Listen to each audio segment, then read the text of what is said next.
Hey guys, Hey Drugon here, and back here with another video, and today I'm doing a chapter 405 review of Hunter x Hunter. Now chapter 405 just dropped right now as I'm recording this an hour ago, and some crazy things have happened. This plotline of the Phantom Troop of Haley and Morena is by far my favorite out of everything happening on the Black Whale. I'm just so invested, and this chapter felt like it went through like a breeze. In fact, I had to reread it just so everything was clear in my mind, because everything happened very consecutively. It was a very fast-paced chapter, and one with surprisingly little exposition. So let's just get right into it. The chapter starts off and we get Hisoka, and Hisoka's playing with 6 cards. That's important because in poker normally you can only have 5 cards. You can just have 6 under the condition where you've got a duplicate card. So the first thing in my mind is this foreshadowing for the fact that you can maybe trick the Phantom Troop into having a version of himself, a duplicate that gets killed, so he can take them by surprise? Then we go to Hisoka's inner monologue. Hisoka's telling himself, the Chimera ants didn't turn me on. Halkenberg and his men, they turned me off. I prefer one-on-one combat. Now, 2 major things. First of all, where is he getting this information from? Of course, he talks about the Chimera ants, and that makes us know that he was lying to Illumi. As we see in the 13th Chairman election arc, Illumi tells Hisoka about the Chimera ants and what was happening, and Hisoka acts surprised, whilst here we know that he knew about them from the start when even most of the hunters didn't know.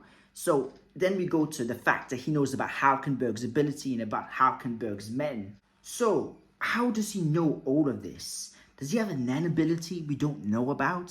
Does he have an informant, a rat? And how is his relationship like with Illumi? Because now we know that Illumi's joined the troop. Everything seems a bit interesting because it seemed like Illumi and Hisoka were close, and now we see that Hisoka's been lying to Illumi and going behind his back. So it's very, very interesting, the developments of how Hisoka's character is going to go. I think Hisoka's character is really shaping up to be a lot more nuanced, and we're going to see a lot more of him in his internal monologue. Before with Hisoka, we saw more the exterior, how other characters saw him. So I find this stuff very interesting, and I very much enjoyed it. So then, moving on, I already had this idea in my mind about a fake Hisoka because of the game plan I was thinking Hisoka would implement about having a fake one of him to get the troop to lower their guard, of course, which was, in my mind, foreshadowed at the start of the poker game. But then a bombshell drops, like a massive bombshell. This was major. Apparently, there actually are fake Hisokas. Now, we learned that Hisoka's in Tier 1, and that some prince has gotten him there, or someone of importance or power. So that begs the question, how did he get there? Is it really just because he's a floor master? And what are all the developments? But further on, we see one of these fake Hisokas that's tagging Hisoka and looking at him thinking, oh, I found him. So it makes us know that there's many fake Hisokas going around. And there was this theory that in the Hunter x Hunter community, that the Hisoka we saw in the previous chapters wasn't the real Hisoka. And I personally thought this theory was just wrong and it was just over speculation, but I was wrong. You guys were right. The fact that it was Bonolenov this whole time as Hisoka is just a crazy reveal. And we get this moment where we see how he got there. We see that it was him, and when the girl punched him, he actually revealed the fact he's not Hisoka to her. He then killed the girl, then afterwards threatened the guy, got him to set up the meeting between, of course, Hirin and Hisoka in the theater. And when Hisoka is asking Hirin, who do you think will win, me or the troop? It wasn't actually Hisoka, it was Bonolenov. That's interesting because Bonolenov's trying to gather intel and details as Hisoka. And we get this moment where Bonolenov's thinking to himself, I'm cooked if I fight Hisoka. You know, my ability can't deal with his bungee gum. And this is interesting because Hisoka's bungee gum seems to be a kryptonite to most of the Phantom Troop. Of course, we saw how easily he killed Shalnok in Kotopi. And we saw, of course, Nobunaga say in the York New City arc that Hisoka's bungee gum would cause my ability a lot of problems. I wouldn't be effective against him. So it makes me think, who is effective against Hisoka's bungee gum? And I think generally the only person in the Phantom Troop that's got a shot of beating Hisoka is Phaeton. I think just the way that their Nens match up, he's the only one that I think really matches up well against Hisoka. And man, I completely fell for it. I was convinced that was Hisoka. I've even got, now that I know it's Bonolenov, I've got him on my fridge, man. Like, this, every time I tell people, oh yeah, that's this character, Hisoka. Nah, apparently not. And we get to see that Bonolenov's, we get to see how he got there, the fact that Crollo instructed him, and this is a strategy to get Bonolov to pin down Crollo, then get Crollo to come up and take him out. And we see that Bonolenov is working against Crollo, whilst he's working, of course, mentally he's on Crollo's side. He doesn't want Crollo to get to Hisoka just yet, whilst Crollo's in a state of anger, confusion, and in a state of just absolute tyranny, because, of course, he's very emotional after Shalnok and Kortopi's just died. And Bonolenov understands this, and he says that all the other members do too, and they want Crollo to hold off for now. Because, in fact, they're in search of a Nen user on the Black Whale that would give an ability in Crollo's book, a slot that would take out Hisoka. So that makes me think, what abilities do we know of already in the Black Whale that would counter Hisoka's bungee gun? I don't really know. I really need to think on this. Maybe this is something for a future video, for instance. And then we see that Bonolenov, he immediately turns into the owl from the Shadow Beast. And this was pretty cool. I love when Togashi does this. He just brings back characters we haven't seen in so long.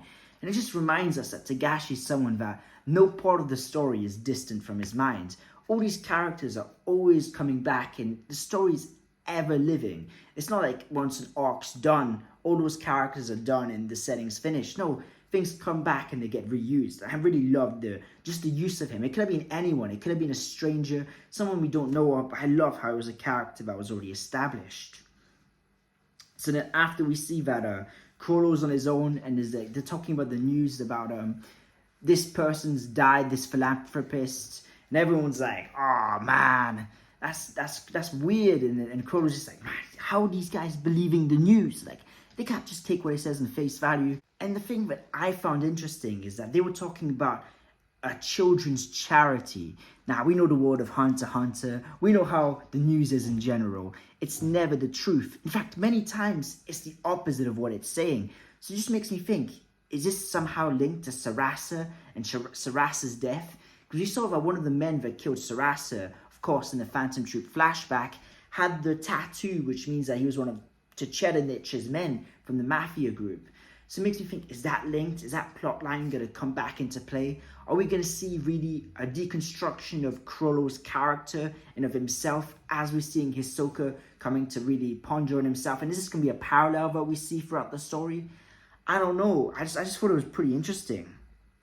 And then we flash back to, of course, Nobunaga, Sphinx, and Phaeton. And they're at, the mafia's hideouts. And Nobunaga is asking himself a lot of questions. He's like, are Haley really on this shit? Like, why would Haley be doing what they're doing? It doesn't make sense. Because as you guys know, the mafia, in a sort of way, is an enterprise. It's a business. The mafia works by selling illegally in back doors to people who are wanting to do some dark things. So why would he be killing off their customers? So Nobunaga comes to the conclusion that, in fact, Haley is not acting as themselves. Their goal is to just kill everyone on the ship on some bloodlust, genocidal maniac stuff. And he realizes that the Nen ability must be connected to deaths, because why else would you just kill citizens and make yourself a target to all the other mafia groups? And this is a bit of a bombshell. It's pretty interesting how the second guy in command with the glasses was very quiet. He didn't really say much. I'm going to get to that in a bit. That was my immediate impression when I read this. And the mafia boss is really he was like, yeah, okay, this is a problem. They were starting to realize the scope of how big Morena's plans are. And we got this bombshell that all the members of the mafia in general tend to be princes from Kakin, royals, which are unofficial. Now this shows that Kakin, of course, now we know that the V5 is the V6 now, and that Kakin's really emerged as this global hub in the world. It's very much the equivalent to China in our world, the fact they've quickly come to such huge prominence. And it makes me think, could the Kakin be influencing all the governments around the world? Is this a kind of zoomed in version of what's happening on a much grander scale in the world? Are the Kaken Empire somehow controlling the Hunter Association from the shadows? You know, this made me think of a lot of questions as I was reading it. And then, of course, they get sent to kill Haley. And there's this tunnel that's going towards, supposedly, their hideouts. And they're going in. And as they arrive there, they are shocked. All the Phantom Troop members, they seem like they've seen something that's really disturbing and off-putting. But we don't know what it is yet. So it leaves us in that cliffhanger. And then we get the reveal that the second in command's actually working with Morena. And he's saying, Morena, you know, bad news. These guys are finding you way before we thought with their words. And we get the bombshell that Morena, she's been actually wanting the Phantom Troop to corner her because she wants to team up with them. This whole time we've seen Nobunaga is making the reference points between him and Haley. Of course, we see that in Haley, lots of the members are massive fans of the Phantom Troop. And we even saw that man who got killed, who's trying to forcefully speed up the process of the team up. So this is interesting, the fact that Morena is going to have so much firepower. If she can convince the Phantom Troop to join her, it would be a real problem, because already she's got some powerful Nen users that only get more powerful the more Nen battles they go in and the more kills they get. But if she's got the Phantom Troop as well, she's got a bit of a monopoly. She can fully take over the lower tiers and then go into the upper tiers once they've all been infighting and just completely take over. So this is very, very interesting. It makes me think that Morena might be, I think she might have a better chance than Halkenberg to really just take over. Genuinely, I think only Tchetchenich is the person I think's got a better shot than her right now, because she's just so smart. She's playing all her cards right. And the parallel that I found very, very interesting was how Morena is just banking on this to happen. She doesn't really have that much of a backup plan if they say no. So it makes me think that the proposal they're going to give to the Phantom Troop is one they can't deny. Now, my guess immediately is that they'll team up under the premise that they killed Hisoka. And I think that's how it's going to play into the fact. I think that they're, of course, going to join Haley, and Hisoka is going to join the other mafia families, and it's going to be some kind of massive secondary war in the lower tiers. I find that very interesting. I hope that does happen, because that would really shake up things a lot. And also, it would make the Hunter Association completely lose control. As you know, the Hunter Association, they've been keeping things on a tight wrap. We saw Leorio in the other chapter with Chitu. They're really managing to keep order in the lower tiers, and now they're starting to struggle. And this is really important, because if they get too disbanded and they have to pool resources, they might take out one of the Zodiacs from looking after beyond Netero. And of course, we know that the Monkey Zodiac is a traitor. So I think this is all leading up to beyond Netero's escape. And whose side will he join? I think that's very interesting. I think it's he's the dark horse of the arc beyond Netero, because really he's the only person we know nothing about. So just to conclude on my thoughts on the chapter, I thought that this is a really, really monumental chapter for Morena. I think that this is her breakout moment. I feel like if she can start an alliance with the troop, she's the favorite to win. Even though she isn't officially part of the succession contest, it's such a big alliance. It'd almost be as if the third prince and first prince just teamed up. It's one of those big, big factors where there's just so many Nen users of such variety in their abilities. And as Morel told us, Nen battles aren't just aura for aura. It's about strategy, and it's about who's got what ability, who's what Nen type. And between the troop, they've got so much variety. Even between Haley, they've got so much variety. It's hard to imagine anyone really taking them out if they team up. And yes, overall, I would say this chapter was incredible. The succession contest, I believe, is already the best arc in the series. It's really, really speeding up. I said a few chapters ago that we're entering the middle of the arc. I think we're starting to get to the conclusion, honestly. Things are speeding up so fast. Every chapter we've got 5 chapters worth of content going on. The expositions really dialed down these last few chapters, and we're getting more action. So I thought, you know, as much as I do love my exposition, I thought that was pretty refreshing. It felt really easy to read. I felt really refreshed after it. So that was a very positive thing about this. So I absolutely loved this chapter.